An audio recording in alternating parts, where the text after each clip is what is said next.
Boa noite, irmãos. Que a paz seja convosco, amém? Por favor, fique de pé, você que pode. Marcos,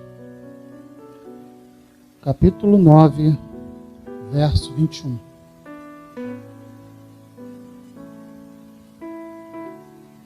Amém? Diz assim: Jesus perguntou ao pai do menino: há quanto tempo isso está acontecendo com ele? O pai respondeu: desde a infância. E muitas vezes o tem lançado no fogo e na água para matar. Mas se o Senhor pode fazer alguma coisa, tenha compaixão de nós e ajude-nos. Ao que Jesus respondeu: se o Senhor pode, tudo é possível ao que crê. E imediatamente o pai do menino exclamou: eu creio. Ajuda-me na minha falta de fé. Hein? Feche seus olhos. Senhor, assim como aquele pai clamou a Ti, ó Deus, nós te pedimos. Ajuda-nos nas nossas fraquezas, nas nossas debilidades, porque somos totalmente dependentes de Ti, Senhor. Precisamos do Senhor para nos ajudar a continuar a caminhar e sermos fortalecidos pela Tua palavra, Senhor. Senhor Deus, abre o nosso entendimento. Grava as Tuas palavras no nosso coração, para que sejamos sábios, ó Pai. Em nome de Jesus. Amém. Pode sentar, por favor.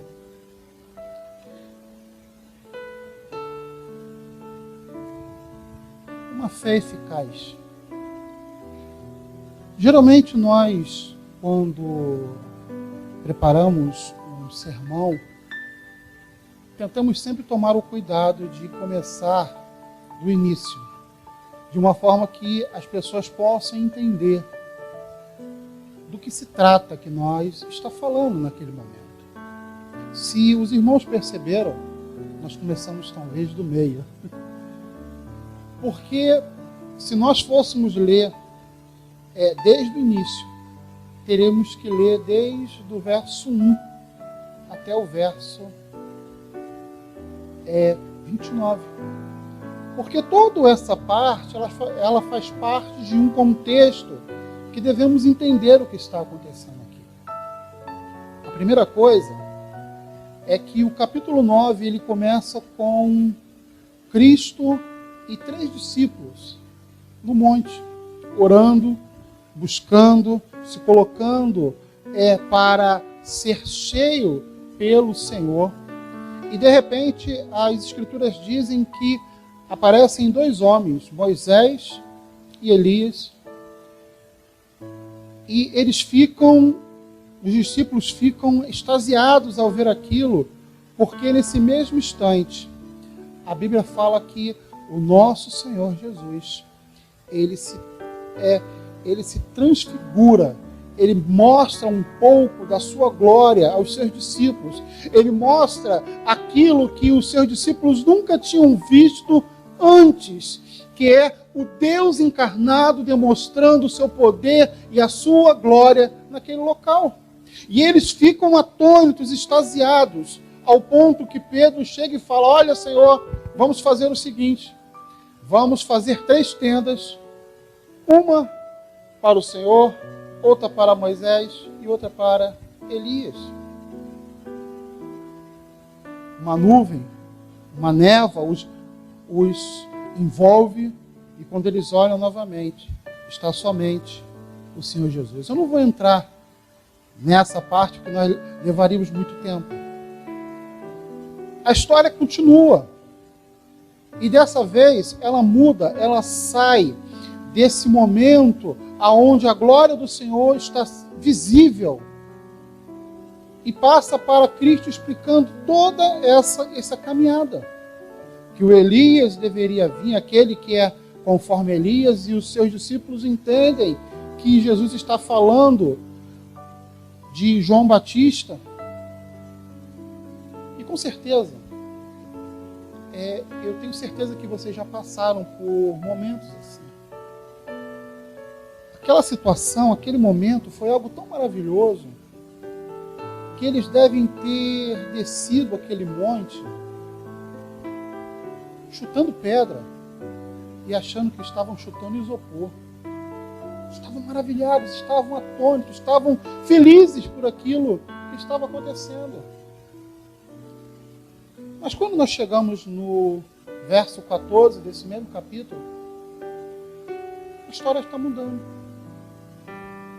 A Bíblia fala que Jesus ele está se chegando e ele observa. Acompanhe comigo o verso 14. Quando eles se aproximaram dos outros discípulos, viram numerosa multidão ao redor deles e os escribas discutindo com eles. E logo toda a multidão, ao ver Jesus, ficou surpresa e correndo até ele o saudava. E então Jesus perguntou: o que é que vocês estão discutindo com eles? E um, do meio da multidão, respondeu: Mestre, eu trouxe até o Senhor, meu filho, e este, que está possuído de um espírito mudo, e este, sempre que se apossa dele, lança-o para a terra, e ele espuma, range os dentes e vai definhando. Pedir aos seus discípulos que o expulsassem, mas eles não puderam. Parece que a vida cristã é como se fosse uma eterna montanha-russa.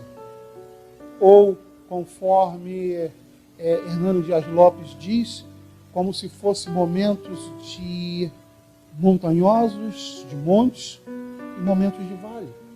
Uma hora a alegria está lá em cima, outra hora a alegria está lá embaixo, porque as intempéries, as lutas, as dificuldades, elas nos afligem, elas nos fazem ficar, vamos dizer assim, às vezes entristecidos, preocupados, porque a vida é assim. Eu sei que existem pessoas que pregam sobre uma vida perfeita, mas não existe vida perfeita nesta terra. O próprio Senhor falou que nesta terra nós teríamos aflições, teríamos lutas, mas que nós deveríamos ter bom ânimo, porque Ele venceu e nós também venceríamos. Então, de repente, aquela alegria daquele momento da transfiguração de Cristo parece que está sendo apagado. Porque Cristo, ele vê aquelas pessoas ali, aquele tumulto, e com certeza não era uma coisa em particular. Porque imagine só que aquelas pessoas estavam, o escritor, ele faz questão de falar, viram numerosa multidão ao redor deles. E a multidão não estava fazendo silêncio. Devia ser uma bagunça, um alvoroço. Porque diz que os discípulos, aqueles 9 discípulos, que não foram com o Senhor para o monte, estavam discutindo com os escribas. Os escribas eram aquelas pessoas que, vamos dizer assim, estavam em sua posse o conhecimento. Pessoas cultas, mas que eram opositores do Evangelho.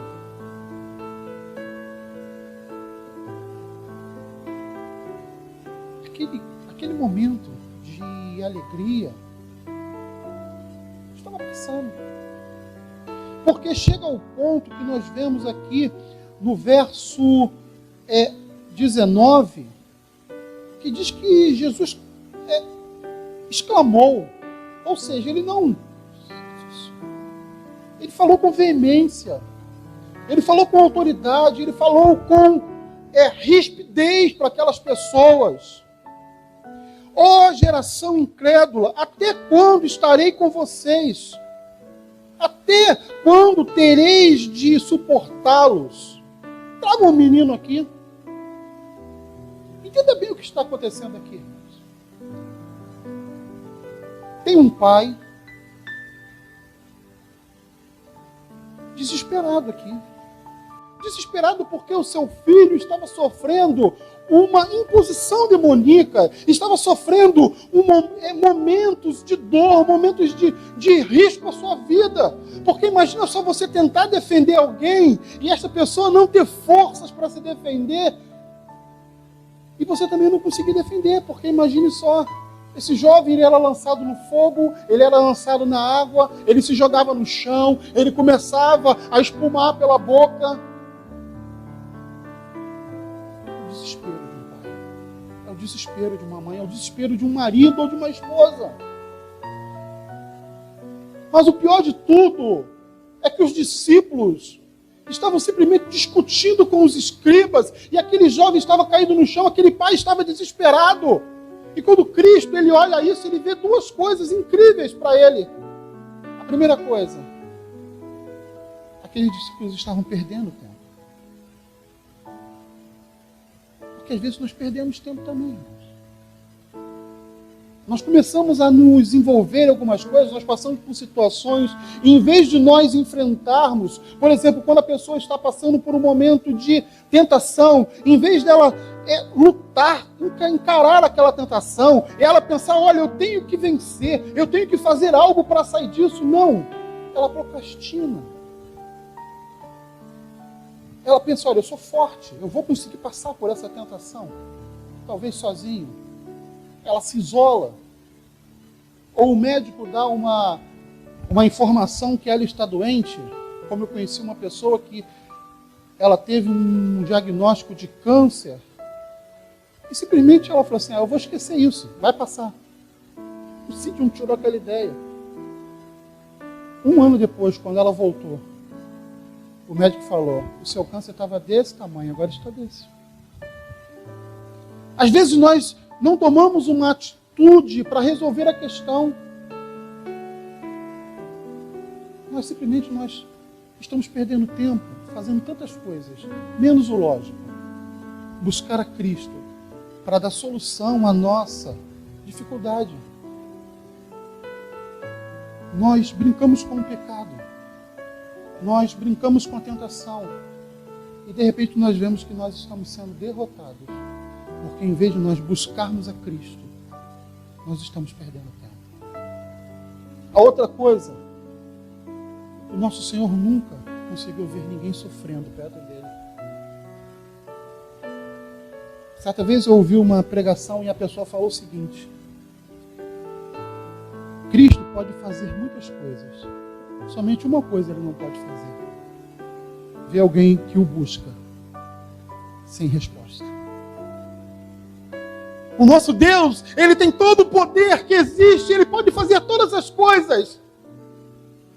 Mas Ele é um Deus que está próximo, buscando intimidade com o seu povo, buscando intimidade com aqueles que o buscam, e Ele não volta as suas costas. Nós não servimos a um Deus morto, não servimos a um Deus imóvel, estático, nós servimos a um Deus vibrante, um Deus que tem todo o poder, que a Bíblia fala que Ele pode encher a terra e os céus, que Ele faz da terra os cabelos dos seus pés, mas mesmo assim Ele diz que esse Deus é conhecido também como Emanuel, Deus presente, Deus que quer ter intimidade com o seu povo.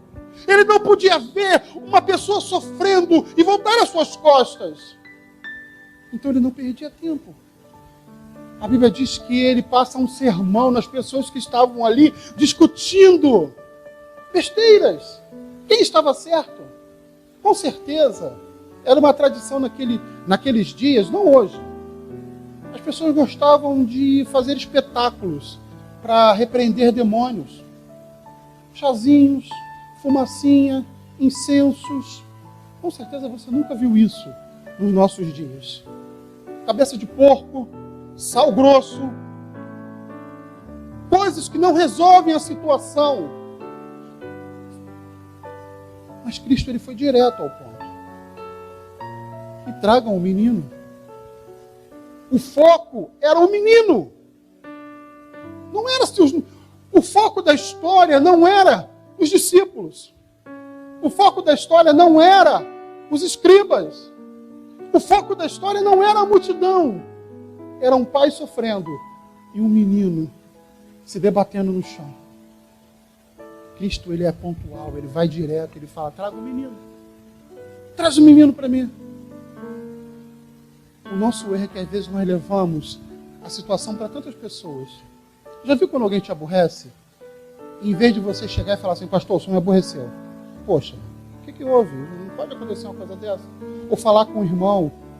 Ou de repente você não pode falar com o irmão. Mas você fala com o Alex. Você fala com o Marcelo. Você fala com a Rebeca. Você fala com qualquer um.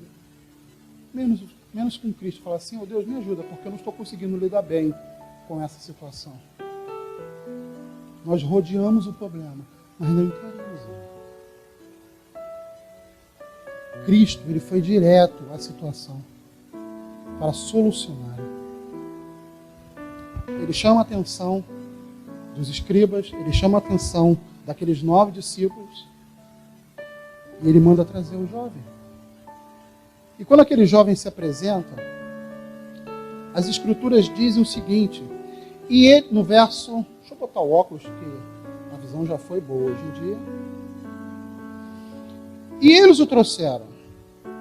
Quando ele viu Jesus, o Espírito imediatamente agitou o menino com violência. E caindo ele por terra, revolvia-se, espumando. E Jesus perguntou ao pai do menino, há quanto tempo isso está acontecendo com ele? E o pai respondeu, desde a infância. E muitas vezes o tem lançado no fogo ou na água para o matar. Mas se o Senhor pode fazer alguma coisa, tenha compaixão de nós e ajude-nos. Primeira coisa aqui. Haviam 9 discípulos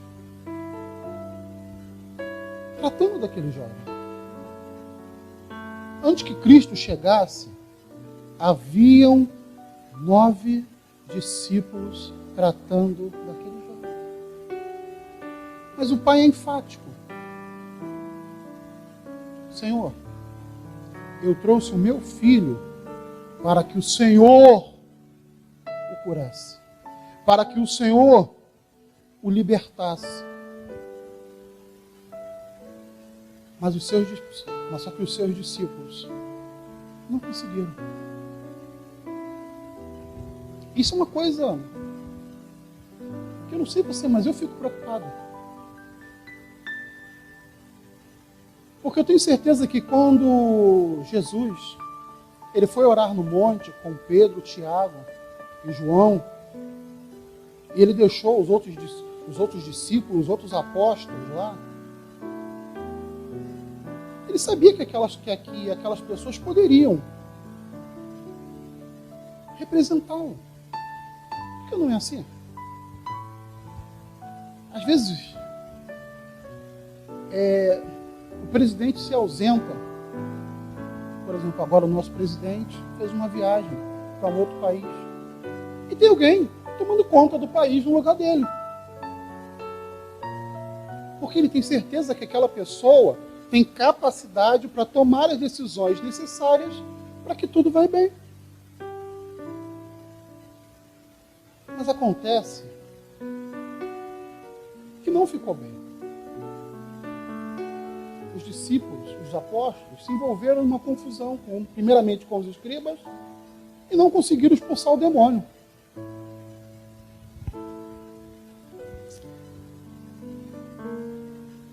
Verso 28 e 29. Olha só o que Cristo fala para eles.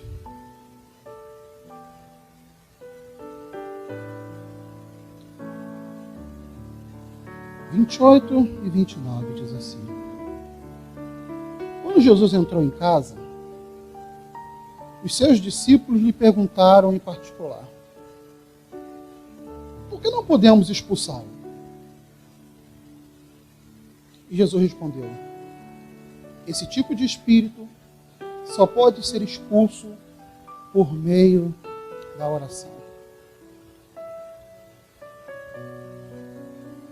Mas nós temos uma dificuldade aqui. Porque em Marcos 6,13 diz que o Senhor Jesus ele pegou os seus discípulos e eles o mandou. E ele mandou em dupla para visitar as cidades circunvizinhas de onde ele estava. 6:13, vamos lá.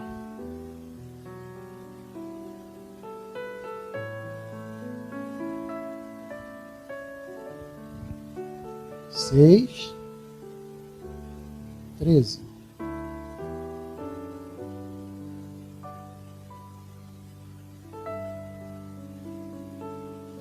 E então, saindo eles, pregavam ao povo que se arrependesse, e expulsavam muitos e curavam numerosos enfermos, ungindo-os com óleo.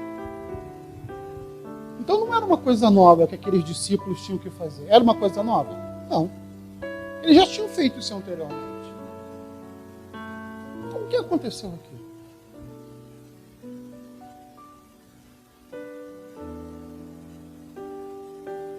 Aqueles discípulos, eles incorreram numa dificuldade que alguns de nós, por vezes, caem nisso. Acomodação. O que é isso, irmão? Discípulos, apóstolos acomodados?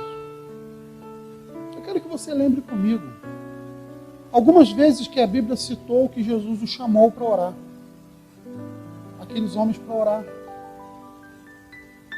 No Getsemane, quando o Senhor falou que estava chegando próximo o tempo dele ser crucificado e ser levado para os céus, a Bíblia diz que quando os discípulos foram com eles, Jesus se separou. E quando Jesus voltou, eles estavam fazendo o quê? Eles estavam dormindo. Eu quero que você entenda que todas as situações que sempre ocorreram, Jesus sempre estava próximo para fazer alguma coisa. Eles pegavam um barco, Jesus mandou que eles atravessassem o lago de Cafarnaum. O que aconteceu? Um vento tempestuoso, o barco começou a ser chicoteado pelas ondas, o vento começou a quase virar o barco. O que é que eles fizeram? Lutaram, mas diz que de repente eles viram alguém andando sobre as águas. E era Jesus. Jesus acalmou os ventos e o mar. Pedro andou sobre as águas. Ou seja, Cristo sempre estava próximo para os ajudar. Mas acontece que daquela vez Cristo não estava presente para fazer o que sempre fazia. Ele estava orando no monte.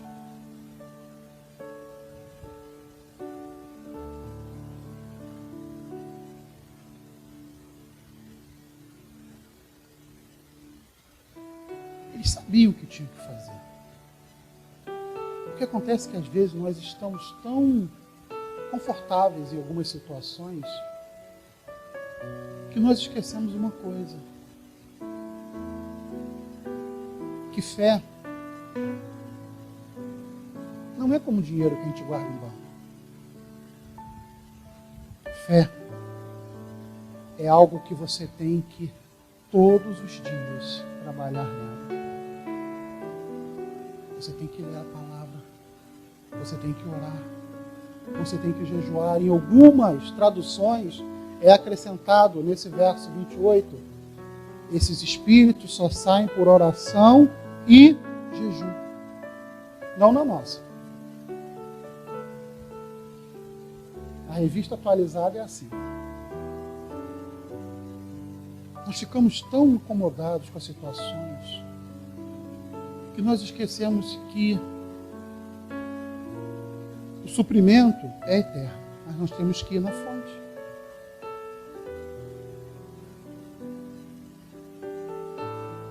E por esse motivo é que o Senhor fica tão chateado, entristecido, naquele verso 20. Ele os corrige, porque aqueles discípulos deveriam estar cheios, Porque imagina só quem estava andando do lado dele, Jesus Cristo. Eles não tomavam água no cano, eles tomavam na fonte.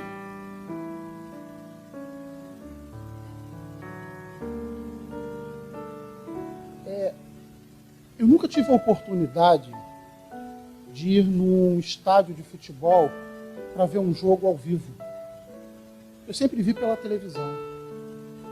Mas todo mundo que diz, todo mundo que já foi num estádio de futebol, é unânime em falar uma coisa: você está presente e ver ao vivo é muito melhor do que você vê pela televisão.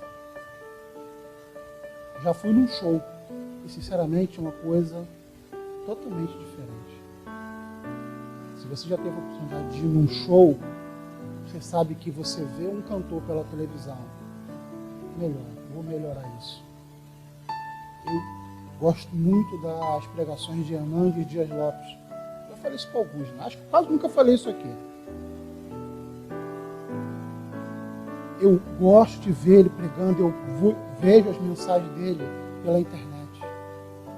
Mas é incomparável o dia que eu fui numa consagração de homens e quem estava pregando era Hernandes Dias Lopes. Não é idolatria, irmão, mas é uma coisa diferente. Você está ali. É a mesma coisa que nós estamos reunidos. Nós estamos unânimes. A Bíblia fala que lá, quando a igreja primitiva estava sendo formada, aquelas pessoas dividiam tudo, eles eram unânimes, eles compartilhavam do pão, eles compartilhavam das canções, eles participavam de tudo, eles estavam juntos e o que era de um, era de todos. Nós nunca podemos ter a falsa impressão que já estamos cheios. Nós nunca podemos ter a falsa impressão que nós já aprendemos tudo que nós precisamos aprender. Nós nunca podemos ter a falsa impressão de achar que porque nós já alcançamos um determinado patamar, não podemos ir além disso.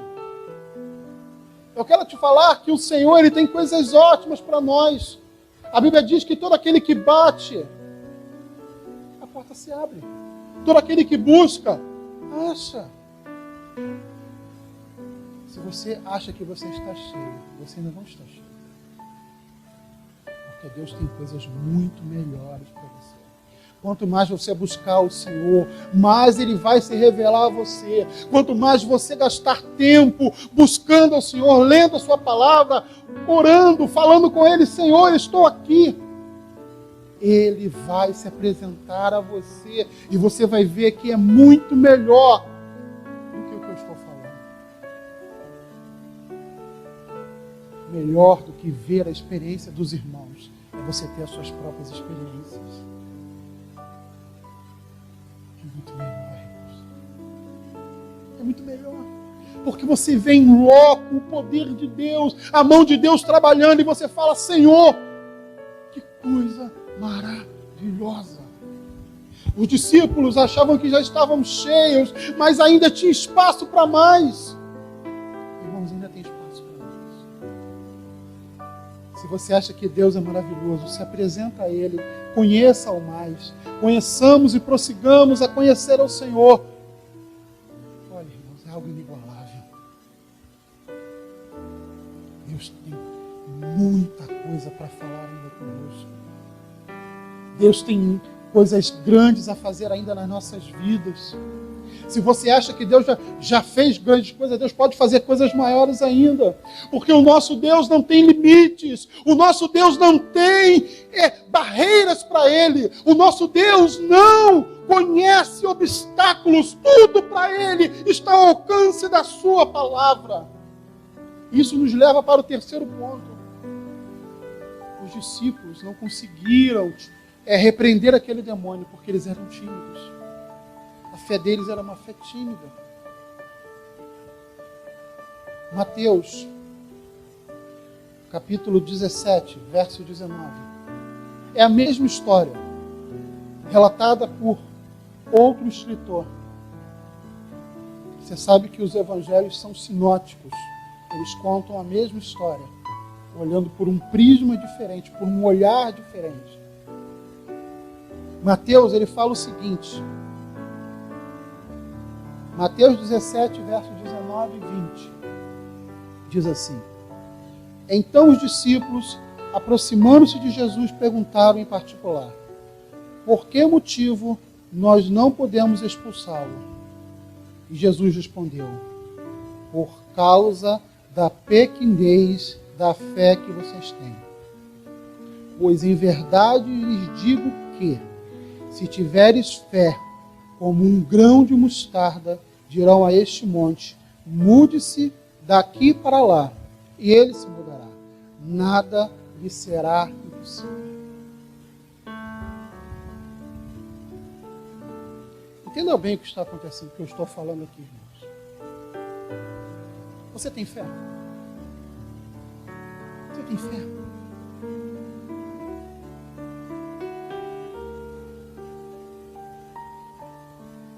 A nossa fé, às vezes, ela é melindrosa.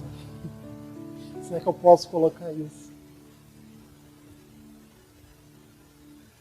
Outro dia, o nosso irmão Alex, ele falou que ele leu aquela passagem daquele homem que desce pelo telhado, os 4 amigos que descem o paralítico pelo telhado.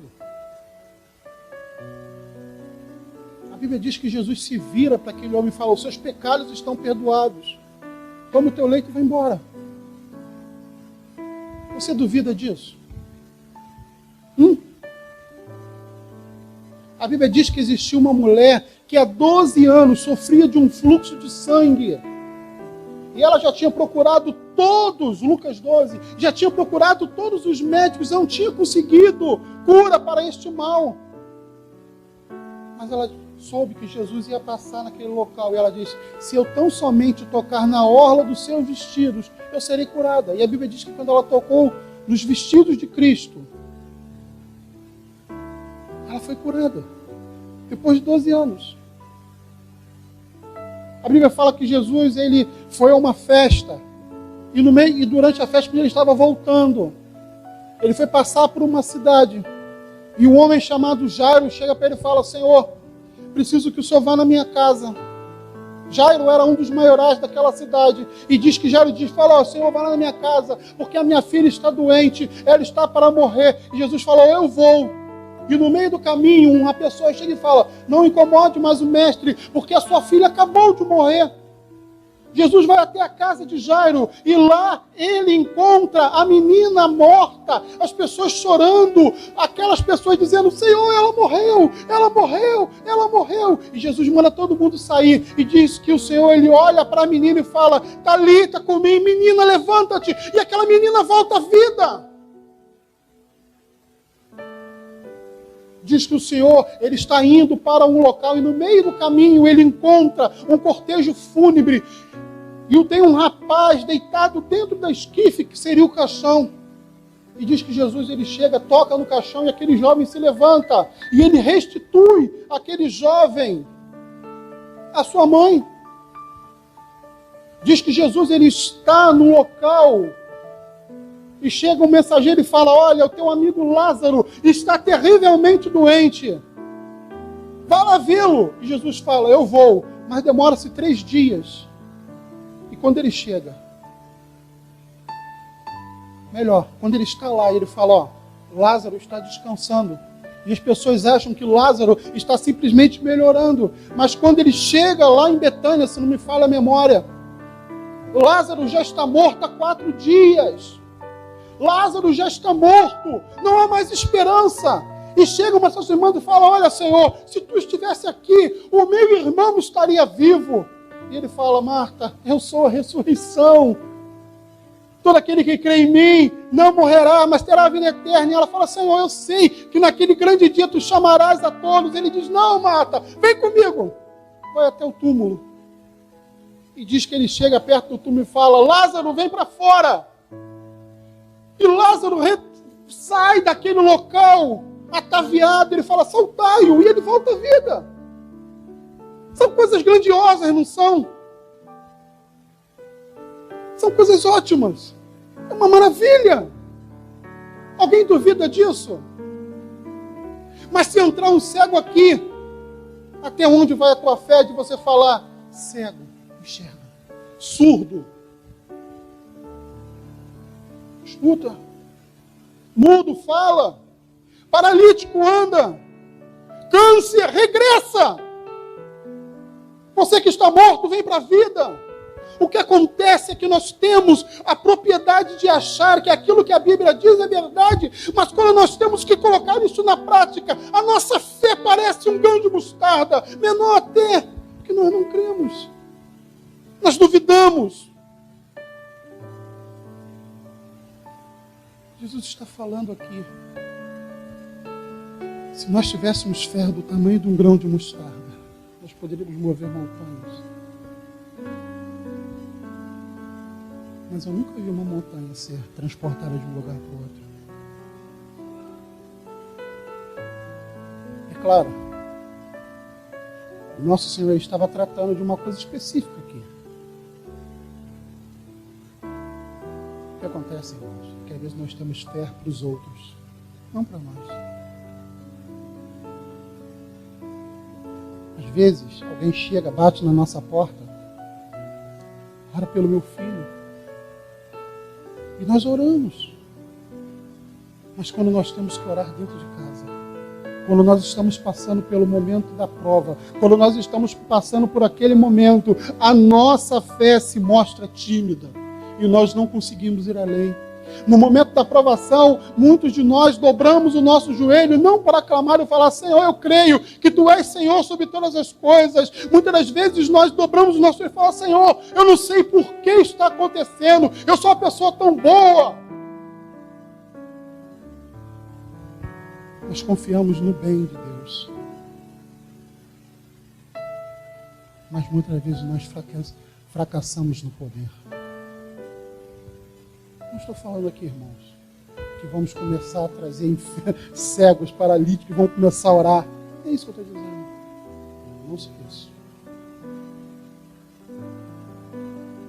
Mas Deus é poderoso para fazer. O Deus que eu falei, tudo isso está aqui escrito. Ele fala que nós ainda faríamos obras maiores do que a dele. O que acontece é que nós temos uma fé tímida. A nossa fé não é eficaz. Jesus está falando: olha, não perca tempo com besteiras. Não tente atalhos. Busque a mim. Não fica dando volta. Vá direto ao ponto. Vá direto ao ponto. Senhor, eu estou com o coração dolorido. Eu não entendo porque eu estou desempregado há tanto tempo, Senhor. Me ajuda. Nós temos que fazer conforme este homem. Fechei a Bíblia antes do tempo.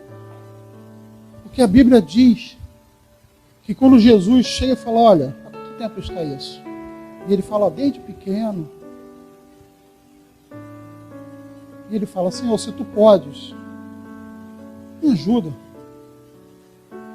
E Jesus fala para ele: olha, se eu posso, Senhor, se Tu podes, tudo é possível para aquele que crê. E aquele homem não tem vergonha de falar: Senhor, me ajuda na minha pequena fé. Qual seria o tamanho da tua fé, irmãos? Porque é a mesma pergunta que eu fiz quando eu estava lendo isso. Qual o tamanho da minha fé? Até onde a minha fé me leva? Será que a minha fé é uma fé eficaz?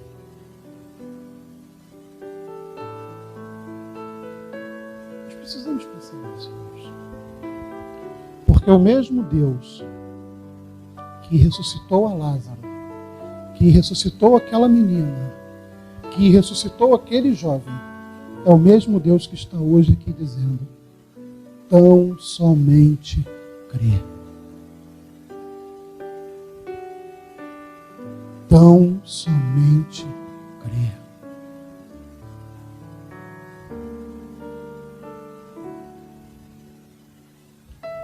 A fé não olha para a adversidade, mas para as infinitas possibilidades de Deus. Jesus disse ao pai daquele jovem: se podes, tudo é possível ao que crê. E nós cremos num Deus presente, um Deus Emanuel, um Deus conosco, um Deus que não nos abandonou, um Deus que não nos deixou só, um Deus que diz: eis que estou contigo até a consumação dos séculos. Amém, irmãos?